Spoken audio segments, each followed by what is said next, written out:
क्या देश की सबसे बड़ी मेडिकल परीक्षा नीट में अब पेपर लीक की कोई गुंजाइश बचेगी? जवाब है शायद कभी नहीं, क्योंकि 21 जून को होने जा रहे नीट यूजी की दोबारा परीक्षा के लिए सरकार ने सुरक्षा का ऐसा चक्रव्यूह तैयार किया है जिसे भेद पाना नामुमकिन है। पहली बार मेडिकल के प्रश्न पत्रों को वायुसेना के MI-17 हेलीकॉप्टर्स के जरिए 18 लोकेशंस पर पहुंचाया जाएगा।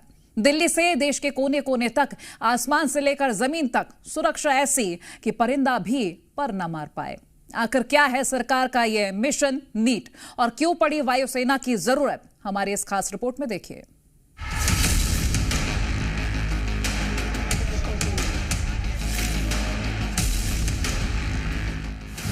नीट एग्जाम के लिए सुरक्षा का चक्रव्यूह तैयार है।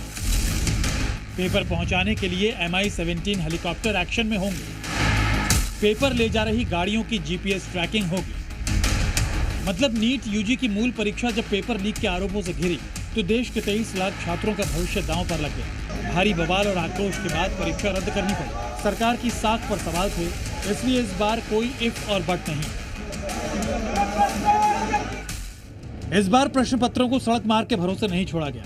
दिल्ली से देश के 18 संवेदनशील और रणनीतिक लोकेशंस पर पेपर पहुंचाने का जिम्मा संभाला है वायुसेना के MI-17 हेलीकॉप्टर्स ने। खासतौर पर उन इलाकों में जहां वक्त ज्यादा लगता है या सुरक्षा का जोखिम है, वहां आसमान के रास्ते सीधे पेपर लैंड करेंगे। लेकिन खेल सिर्फ हेलीकॉप्टर का नहीं है, सुरक्षा का असली चक्रव्यूह तो इसके बाद शुरू होता है। हेलीकॉप्टर से उतरते ही बॉक्स सेना के लॉजिस्टिक सेंटर ले जाए जाएंगे।